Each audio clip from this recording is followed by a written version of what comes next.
pemerintah untuk bicara revolusi mental. Tidak ada jalan lain pemerintah kecuali anak bangsa dididik dengan iman dan takwa kepada Allah. Lain itu omong kosong. Maaf Pak Polisi, memang sekarang pemerintah itu setengah-setengah, abu-abu. Lah iya, saya harus bicara yang benar kok. Tidak ada gunanya Bapak Polisi itu merahasia warung-warung kecil minuman keras. Tidak ada gunanya Pak Polisi. Kalau memang pemerintah sudah iya untuk menyelamatkan anak bangsa yang hancur karena minuman keras, jangan warung-warung kecil yang dirahasia. Pabriknya tutup, pabriknya tutup, pabriknya tutup.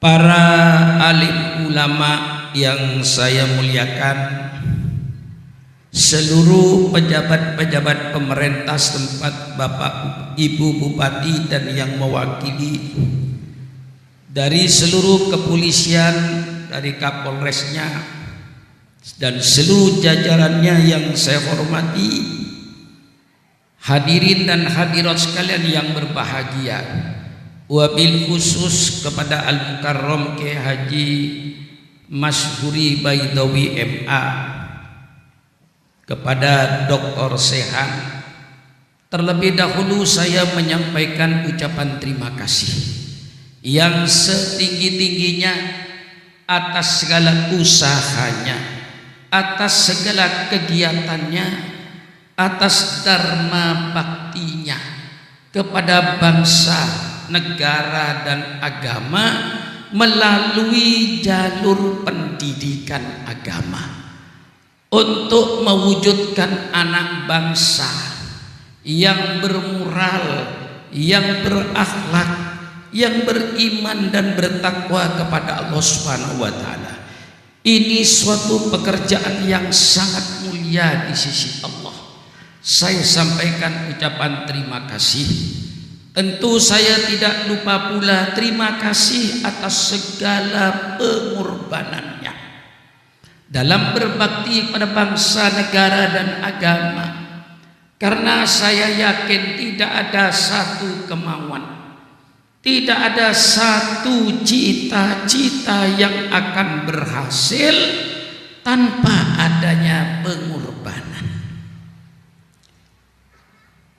Al-Mukarram Dr. Sehan tadi menjelaskan tentang NKRI, terwujudnya negara kesatuan Republik Indonesia ini pun bukan hadiah dari Belanda, bukan hadiah dari Jepang.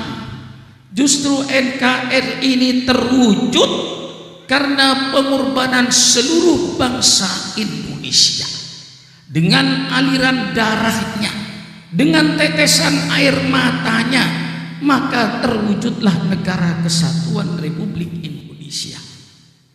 Syukran makmun yang tidak ikut berjasa dalam mewujudkan RKRI ini, karena saya lahir tahun 1941. Siapa yang berjasa? Yang berjasa mereka yang sudah ada di kuburan itu. Kalau ada orang bertanya sejauh mana sahamnya umat Islam terhadap terwujudnya NKRI itu, sejauh mana sahamnya, saya kira Bapak Kepolisian dan Wakil Ibu Bupati tidak usah sulit. Kalau ingin tahu sahamnya umat Islam di dalam mewujudkan negara kesatuan Republik Indonesia, tolong adakan sensus kuburan. Tolong sensus kuburan itu. Tapi yang saya maksud bukan kuburan umum. Taman Pahlawan dari Aceh, Pak Polisi, tolong disensus sampai ke Irian. Semua taman pahlawan yang ada di kabupaten-kabupaten, tolong sensus. Tanya di Taman Pahlawan itu nama siapa, Agama apa? Nama siapa? Agama apa? Nama siapa? Agama apa? Saya yakin 95% adalah darahnya umat Islam untuk menebus kemerdekaan ini.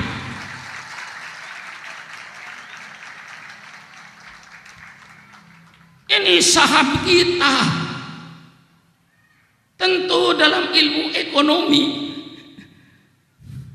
yang biasa jadi komisaris PT, tentu yang sahamnya yang besar itulah yang juga memimpin bangsa ini.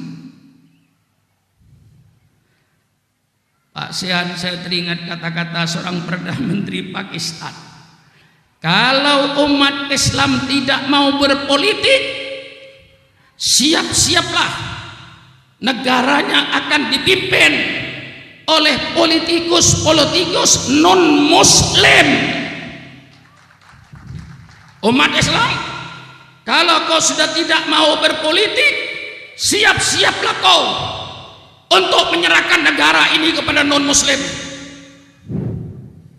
Oleh sebab itu kita yang punya saham, mari kita bekerja sama dengan seluruh komponen bangsa ini untuk bersama-sama memimpin negara, untuk sama-sama mengatur negara. Kalau tidak, itu bukan pesan saya, pesan seorang Perdana Menteri di Pakistan. Kalau kau tidak mau berpolitik umat Islam, siap-siaplah kau serahkan negaranya kepada politikus yang non-muslim. Dan itu bisa terjadi, saudara. Oleh sebab itu, kita yang punya saham, mari kita bersama-sama dengan elemen-elemen bangsa yang lain yang beragama dari luar Islam, mari supaya kita bekerja sama yang baik. Saya merasa memang negara Republik bukan negara Islam, tetapi kebetulan Republik Indonesia itu negaranya orang-orang yang beragama Islam. Catat ini, kita memang sudah sepakat negara Republik Indonesia berdasarkan Pancasila, Undang-Undang Dasar 45. Tolong ini jangan dirubah. Sudah konsensus nasional, tapi walaupun Indonesia bukan negara Islam, tapi yang memimpin harus sadar bahwa mayoritas bangsa Indonesia 87,5% adalah umat Islam. Jangan coba-coba bikin peraturan yang bertentangan dengan Islam. Kami punya saham. Maka saya ucapkan terima kasih pada Pak Bupati yang lalu, di mana masuk SMP negeri, ujian masuknya baca Quran. Terima kasih. Kalau perlu bukan hanya baca Quran saja SMP itu, sholat 5 waktunya yang bagus. Saya terima kasih. Banyak perda-perda ini sekarang yang menguntungkan umat Islam. Tapi rupanya di pusat kurang senang rupanya. Sehingga banyak perda-perda yang mau dirubah. Termasuk minuman keras. Yang dulu minuman keras di daerah dibikin peraturan 0 alkohol. Pemerintah pusat mau nambah 5% alkohol. Subhanallah. Kalau peraturan daerah mau dicopot oleh pusat, katakan sama pusat, copot otonomi daerah. Mengapa diadakan otonomi daerah? Kita bikin peraturan. Apa artinya otonomi daerah? Bukan marah, ngasih tahu.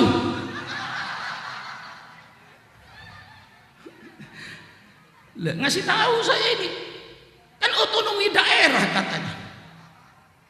Maaf Pak Polisi, memang sekarang pemerintah itu setengah-setengah. Abu-abu. Lah iya, saya harus bicara yang benar kok. Ketika diselidiki tentang kekerasan seksual, pemerintah jangan nutup mata. bahwa bangsa Indonesia sebagian sudah jadi binatang. Perzinaan mulai dari paling bawah. Bangsa Indonesia sudah ratusan ribuan yang berzina di kebun-kebun yang gelap. Ini bukan rahasia. Berzina di kebun-kebun yang gelap itu ribuan bangsa Indonesia. Kalau sudah mengadakan hubungan seksual di kebun-kebun, saya tanya sama pemerintah, apa bedanya kambing dengan bangsa Indonesia? Apa bedanya? Mari kita selamatkan anak bangsa ini. Kalau cinta sama NKRI, cinta sama Pancasila, tidak perlu pemerintah setengah-setengah.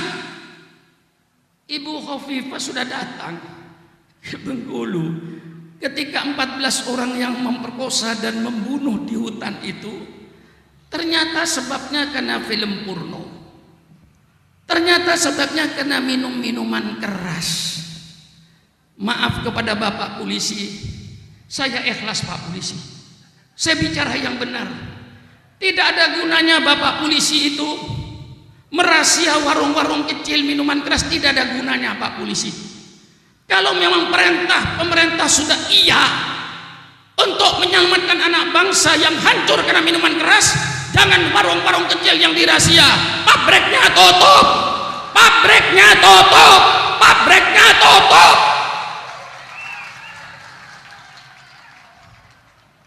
Lah kalau pabriknya tiap hari kerja 24 jam, warung-warung kecil dirahasia, apa gunanya? Saya ikhlas Pak, karena untuk menyelamatkan anak bangsa ini. Saya termasuk penceramah yang paling tua di negara ini. Sejak zaman Bung Karno, saya sudah melawan Bung Karno. Waktu itu Bung Karno punya konsep BTI, Barisan Tani Indonesia, mau dikasih senjata. Di antaranya yang menentang waktu itu Supran Makmun. Tanya ke Mas Suri. Saksi saya berdakwah mulai saya umur 22 tahun sampai sekarang. Land reform, petani tidak boleh punya sawah lebih dari 3 hektar. Dirampas, saya lawan. Alhamdulillah tidak jadi. Sampai sekarang saya berdakwah. Bu, matanya melotot dipanggil nggak nyaut. Maaf Bu ya, Bu maaf ya. Di tempat saya Bu, kalau matanya melotot dipanggil nggak nyaut, itu namanya ikan asin Bu. Tahu ikan asin nggak? Tahu ikan asin nggak? Matanya dipanggil, ibu matanya dipanggil, Bu, baru nyaut. Takut dikatakan ikan asin.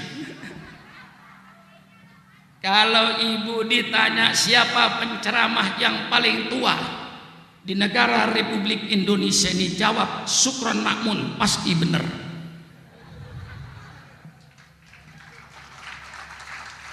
Cuman Bu, kelihatannya gimana Bu? Tua apa muda Bu? Tua apa muda Bu? Jangan macem-macem jawabanmu. Yang bilang tua itu yang benar. Terima kasih. Yang bilang muda jelas naksir saya.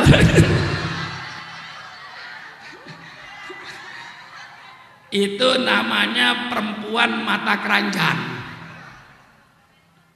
atau katarak barangkali, perlu dioperasi itu. Lah inilah saudara-saudara, saya melihat bangsa kayak begini saya sedih. 52 tahun saya berdiri di atas mimbar. Setiap hari kawan saya yang paling setia cuman ini. Kalau tidak karena rahmat Allah, kalau tidak karena karunia Allah, sudah tidak mungkin Supran Makmun berdiri begini ini. Seminggu tidak tidur, bayangkan Bu. Kemarin saya keliling di Jawa Timur, acara di Madura 2 tempat, di Malang 2 tempat, di Probolinggo. Habis dari Jawa Timur saya ke Jawa Tengah, ke Purworejo. ke Temanggung. Habis dari Purworejo saya pulang ke Jakarta. Sudah tidak tidur saya. Malam datang ke Cikarang. Tadi pagi saya kuliah subuh, peringatan Isra Mi'raj di Jakarta ba'da subuh. Habis dari Isra Mi'raj langsung ke sini. Dari sini malam ini saya mau ke Depok. Besok mau terbang saya ke Kalimantan Barat. Kalau tidak kena karunia Allah, kalau tidak kena rahmat Allah, tidak mungkin Supran Makmun berbuat seperti ini. Mungkin sudah apa? Mungkin sudah sakit, mungkin sudah stroke, naudzubillah. Tapi rahmat Allah, karunia Allah, alhamdulillah. Maka keadaan-keadaan seperti sekarang ini saya sangat prihatin sekali. Ada pemerintah peribahasa Arab. Peribahasa ini zaman jahiliyah. Sebelum Rasulullah lahir, peribahasa ini sudah ada. Tapi saya kira masih tetap populer untuk dipakai sekarang ini. Kata masyarakat Arab zaman jahiliyah itu, la taqta'an danabal af'a wa tursilaha. In kunta syahman fatba ra'sahat danaba. Jangan kau potong ekor ular itu, kemudian ularnya kau lepaskan. Sia-sia engkau bekerja seperti itu. Kalau cuma ekor ular yang kau potong, ularnya kau lepaskan, tetap akan menggigit. Betul apa tidak? Kalau berani, jangan ekor-ekor yang kau gunting. Kalau kau berani, kepala ularnya kau gecek sampai hancur. Jangan warung-warung kecil yang kau razia, pabrik minuman kerasnya kau tutup, baru persoalan Indonesia selesai. Betul? Betul? Jadi kita kan jangan bicara cuma di hilir, bicara mulai ke hulu. Kalau cuma bicara di hilir, di hulu tidak dibicarakan, sia-sia kita ini. Jangan bicara yang di hilir. Itu yang apa? Mengadakan kekerasan seksual bagi itu semua kerjaan di hilir. Hulunya dilihat. Apa sebabnya? Yang pasti karena kekurangan pendidikan agama. Saya yakin kalau imannya kepada Allah benar, saya yakin tidak akan berani berbuat maksiat itu. Semua yang berbuat maksiat itu beriman. Yang nyolong sepeda motor di Indramayu itu beriman. Yang nipu rakyat beriman. Yang ngurangin timbangan beriman. Yang sogok menyogok beriman. Yang suap menyuap beriman. Yang korupsi pun beriman. Tapi kadar imannya yang tidak sama. Dalam operasi mental ini, yang terpenting pemerintah jangan cuma bicara operasi mental. Bagaimana iman bangsa Indonesia kepada Allah supaya kadar imannya 100% kepada Allah. Jangan kadar imannya 50%, jangan kadar imannya 40%, jangan kadar imannya cuma 10%. Tidak ada arti iman yang semacam itu. Bu, jangan macam-macam, Bu. Saya pidato setengah mati, Bu. Kau tidur nunduk kepalanya ke bawah, tidur setengah mati. Ini namanya sama-sama setengah mati, Bu. Saya setengah mati, Ibu setengah mati. Mendingan saya pulang. Bu, pasang kuping. Lah disinilah kadar iman yang perlu ditingkatkan. Pelajaran agama ini itu yang dibicarakan, tidak bicara ke hulu.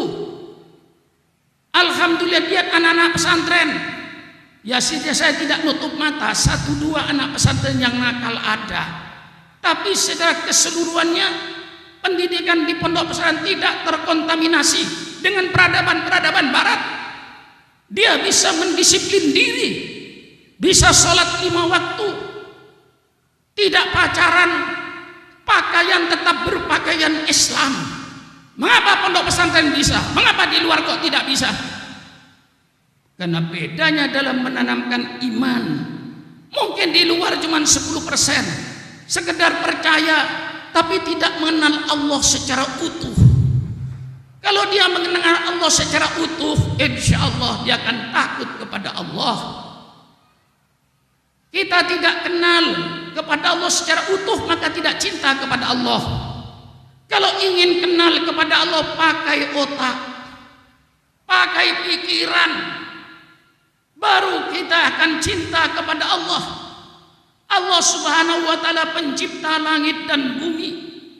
Sekian miliar bintang di langit, sudah sekian miliar tahun berputar dengan kecepatan sekian ribu kilometer per jam, belum pernah terjadi tabrakan, dan semuanya on time, tepat waktu.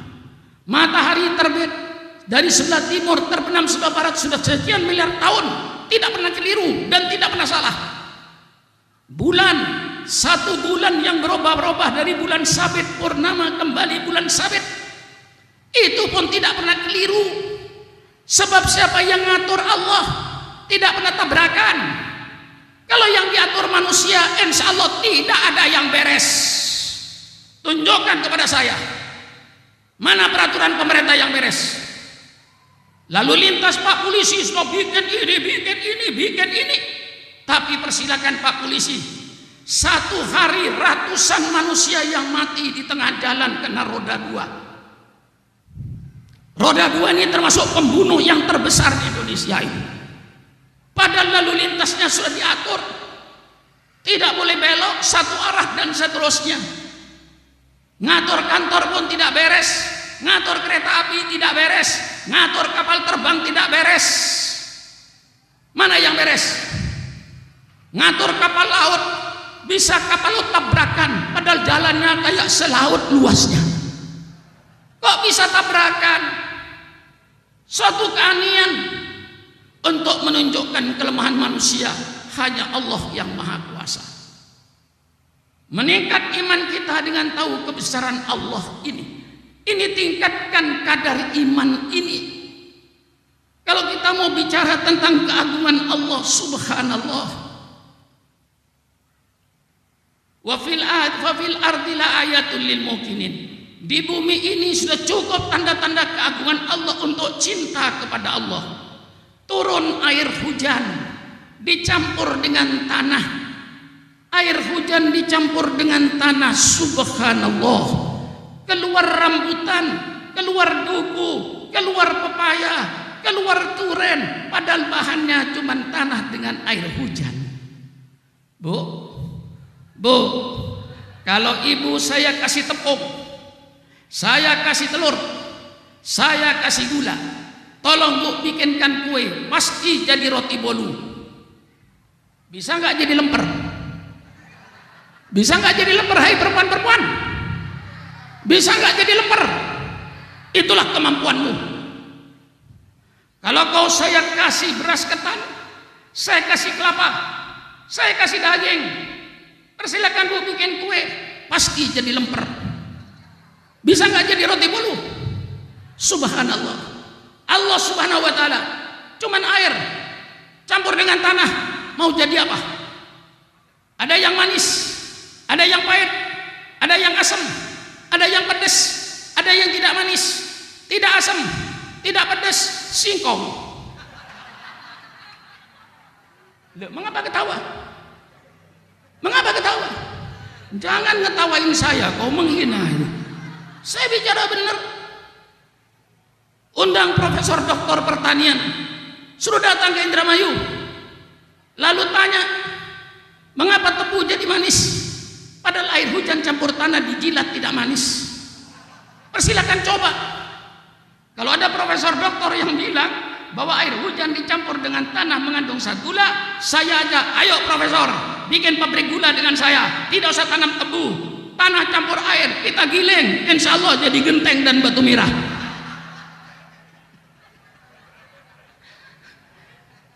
Betul atau tidak kira-kira? Ini kalau kita, semakin kita tahu keagungan Allah, semakin mendalam iman kita kepada Allah. Bu, pernahkah ibu marut kelapa? Salah jawabannya. bahasa Indonesianya agak lulus barangkali di SD itu. Loh, tiap hari marut kelapa kok bilang pernah, itu kan bahasa Indonesianya kemana? Kalau saya tanya ibu pernah ke Surabaya, pernah pakai 2 kali.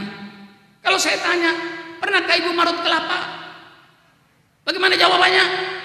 Sering. Kalau saya tanya sama, pernahkah ibu memikirkan tentang kelapa? Tingginya 10 meter, di atas ada buah kelapa 50 biji. Pasti ada air Pak Polisi 50 liter. Kita tahu tabiat air. Air selalu turun ke bawah dari tempat yang rendah.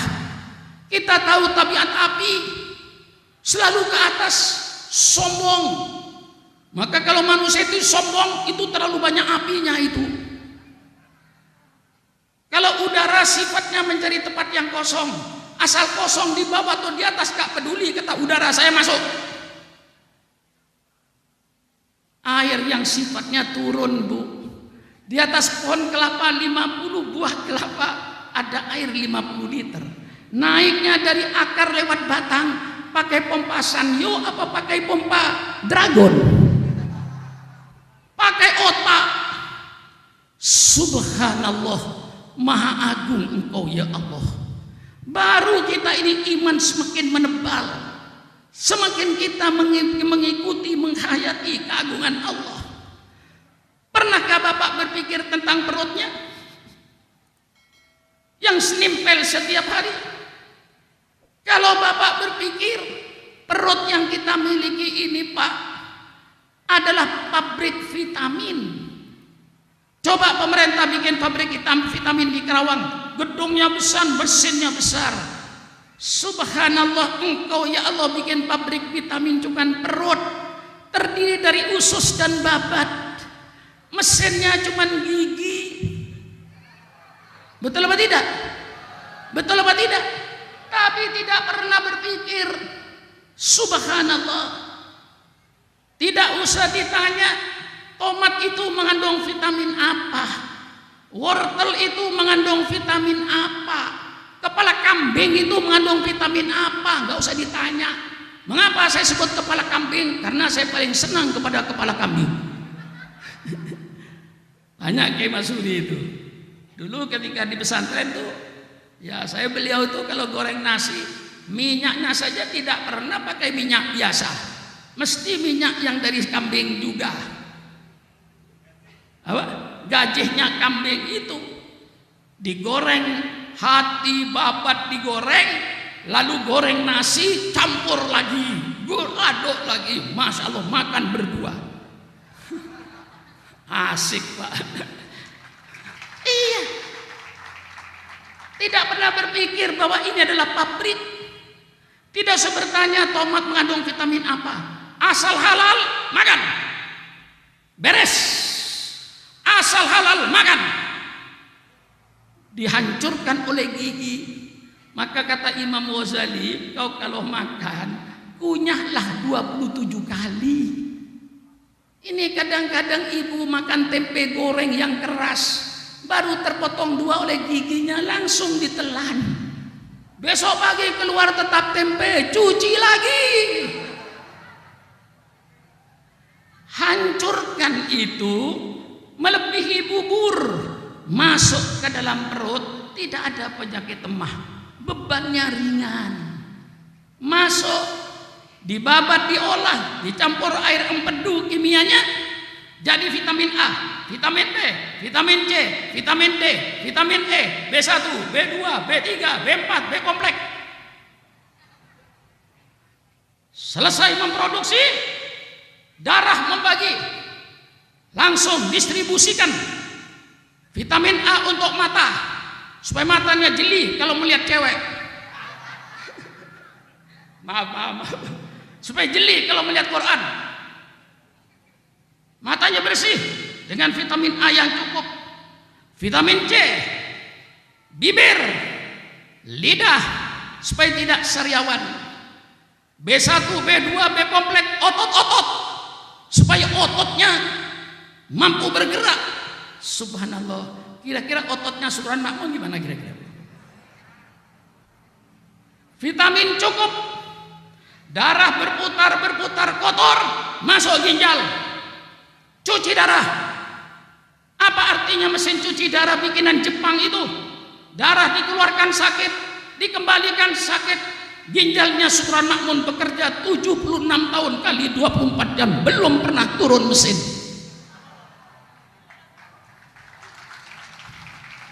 Keagungan Allah, keagungan Allah, keagungan Allah, keagungan Allah. Sadar tidak sadar, waktu pagi duduk di toilet, tidak sadar saudara bahwa itu sudah sedang membuang limbahnya pabrik. Itu limbah pabrik kita keluarkan yang cair, alhamdulillah otomatis lewat depan. Yang cair, yang kental lewat belakang. Betul? Coba pabrik yang dibikin pemerintah, limbahnya tidak bisa dipisah. Semuanya cair kental keluar sekaligus sehingga merusak lingkungan.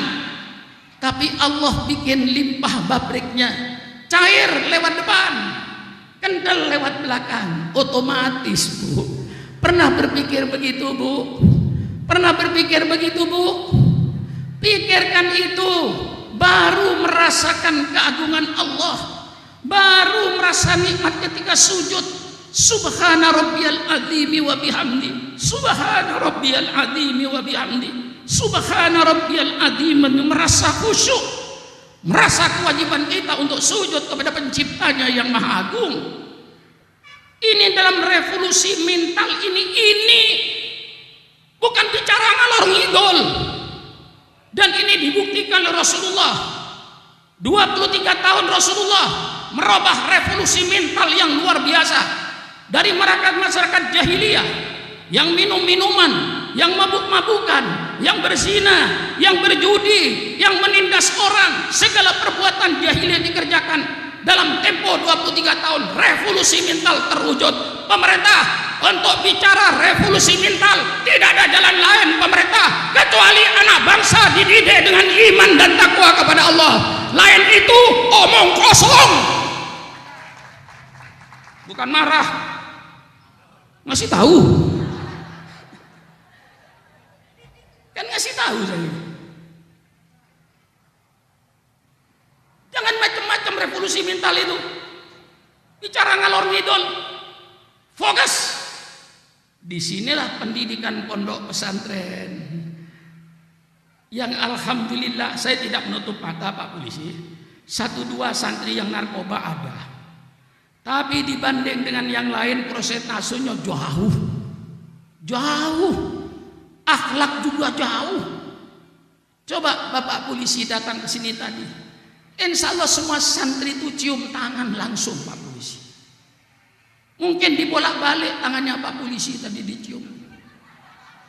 Lalu Pak Polisi masuk ke sekolah SMA situ. Mana nih yang cium tangan? Itu akhlak dididik sekarang. Dididik sopan santun. Bagaimana akhlaknya anak pada orang tua. Ini yang tidak dipelajarkan oleh bangsa Indonesia. Sehingga melahirkan anak bangsa yang kurang ajar sama orang tua. Ini sekarangnya hasilnya liberalisme dan HAM. Apa hasilnya liberalisme dan HAM?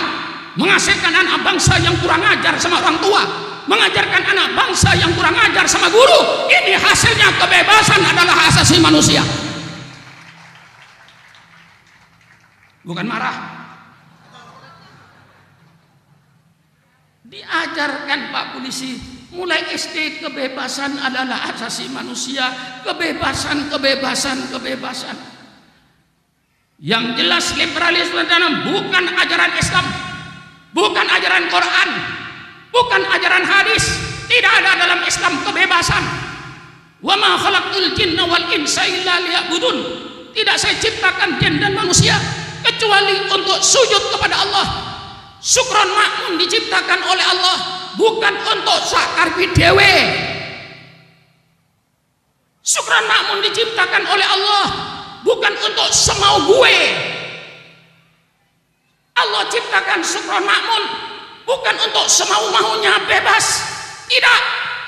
Allah ciptakan syukron makmun untuk menjalankan perintah Allah, untuk menjauhi larangan Allah. Itulah Allah ciptakan syukron makmun, bukan untuk semau gue. Betul apa tidak? Anak tidak diajarkan taat kepada orang tua. Anak tidak diajarkan taat sama guru. Yang diajarkan kebebasan. Maka saya pesan sama pemerintah. Pemerintah persilakan Anda terima liberalisme dan HAM. Tetapi saya minta pemerintah, liberalisme dan HAM dibatasi dengan akhlak. Liberalisme dan HAM dibatasi dengan moral. Liberalisme dan HAM dibatasi dengan agama. Kalau tidak, liberalisme itu menuju pada pembinatangan bangsa Indonesia. Sekarang bangsa Indonesia mau dijadikan binatang oleh orang-orang barat. Masukkan liberalisme ke Indonesia. Yang masukkan siapa? Yahudi. Untuk apa? Untuk menghancurkan anak bangsa. Maaf Pak Polisi ya.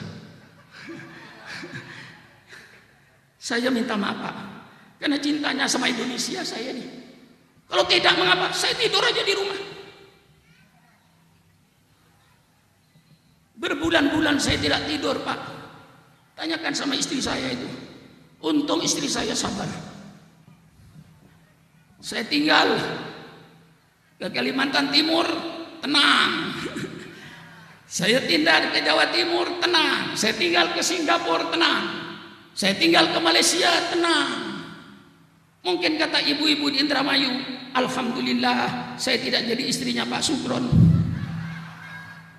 Jadi si Pak Sugron ditinggal-tinggal. Saya juga sama Bu, alhamdulillah saya tidak jadi suaminya ibu.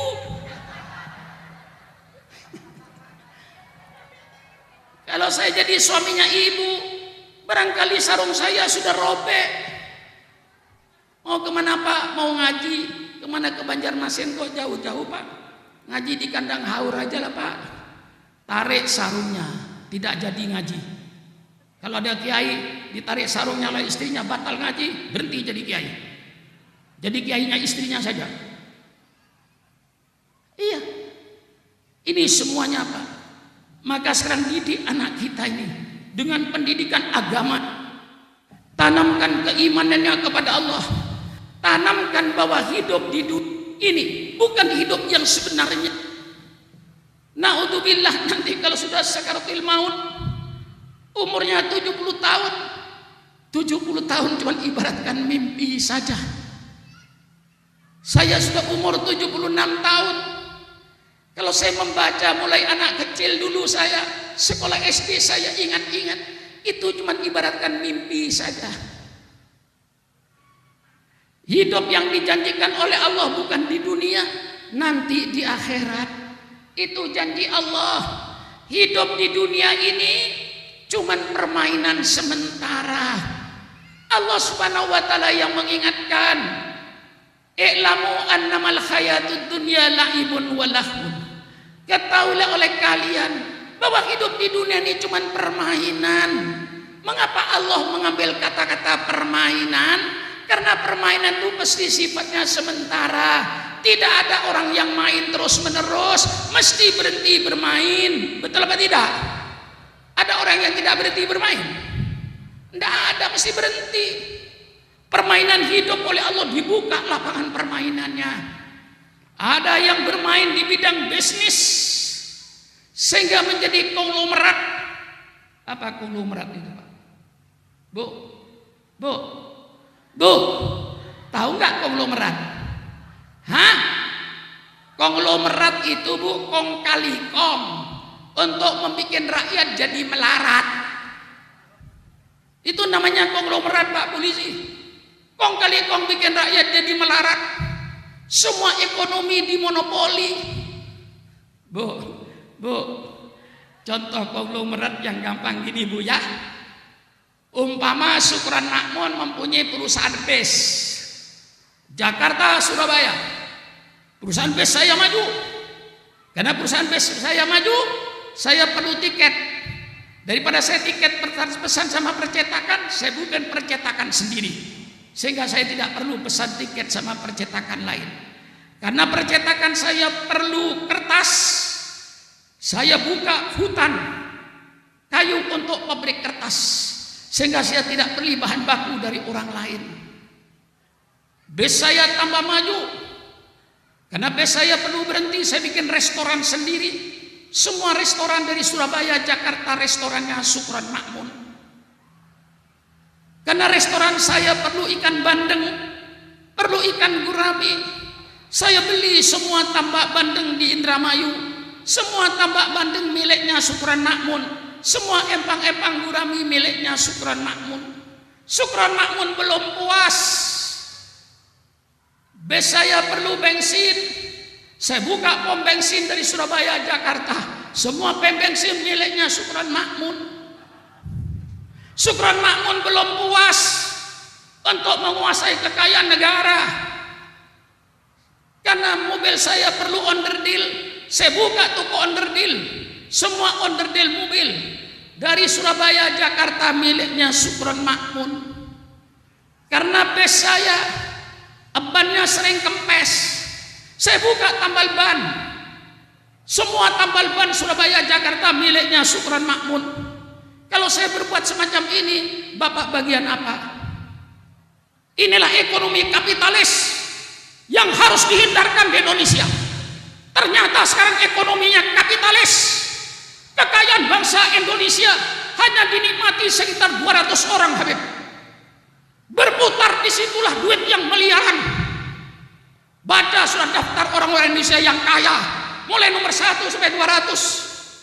Subhanallah, kekayaannya dimiliki 200 orang. Rakyat yang lain tidak kebagian, hanya disuruh nonton. Ini ekonomi yang tidak sesuai dengan Pancasila. Keadilan sosial bagi seluruh rakyat Indonesia. Kekayaan harus merata pada seluruh rakyat Indonesia. Jangan dimonopoli oleh beberapa PT yang kaya, rakyatnya sengsara.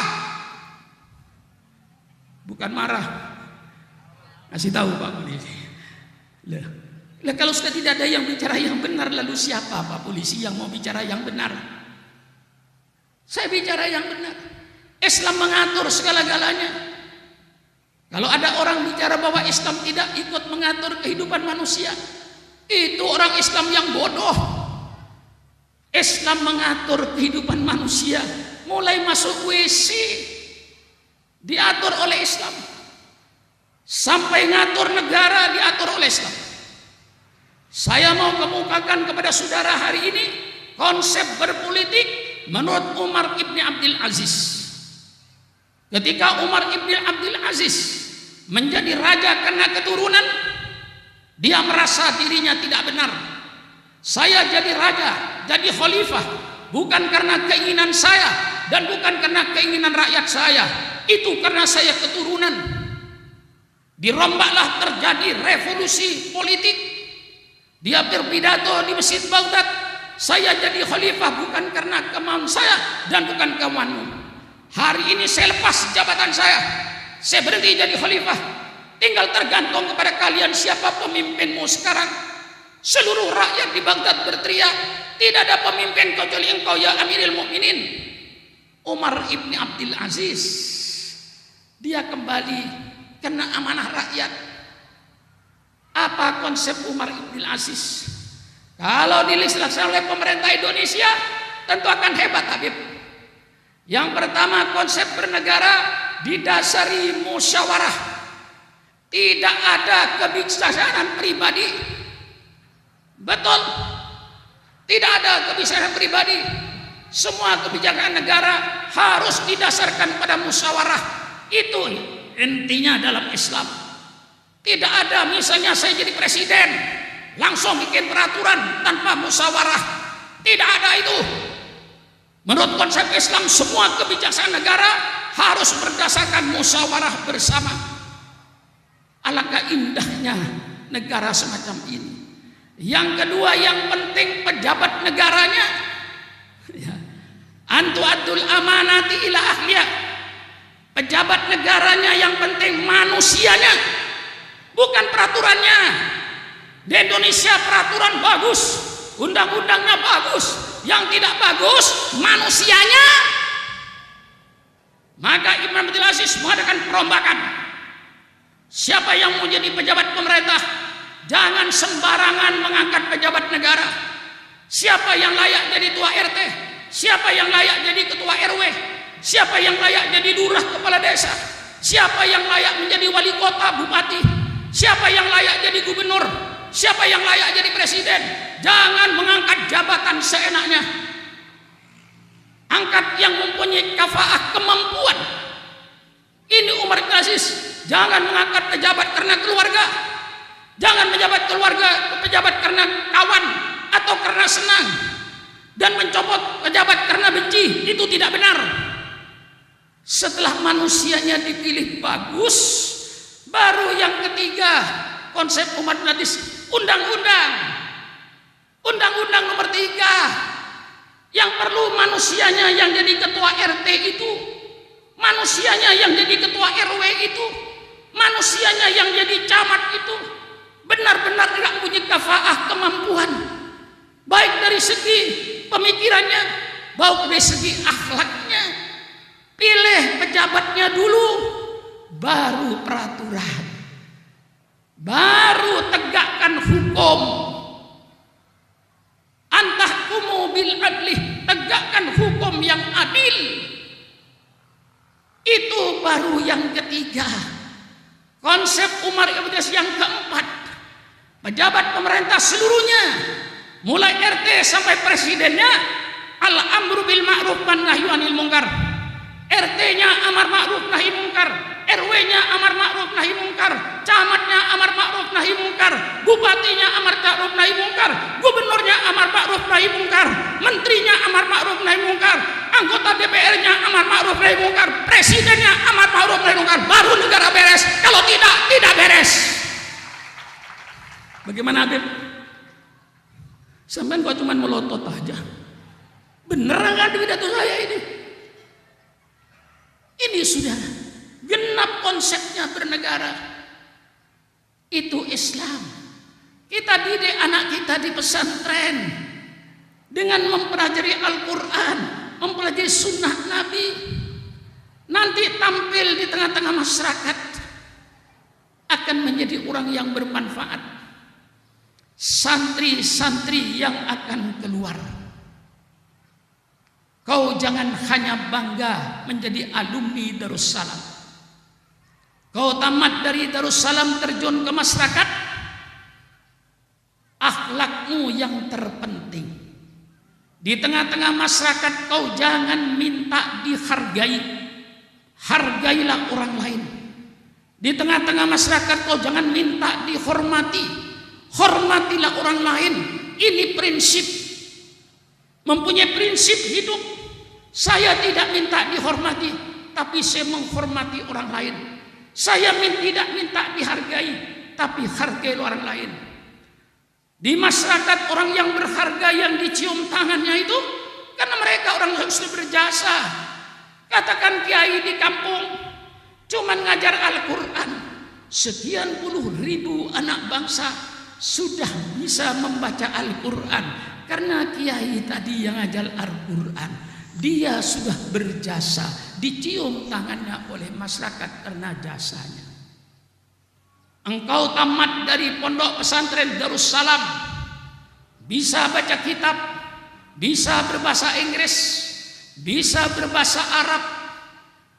Keilmuanmu kau pegang, alhamdulillah. Tapi bagaimanapun kau hebatnya dari pondok pesantren Darussalam, kau bisa bahasa Arab, kau bisa bahasa Inggris, kau bisa baca kitab, bisa mengajar bahasa Arab. Tapi maaf anak-anakku, engkau belum berbuat apa-apa di tengah-tengah masyarakat. Kalau kau belum pernah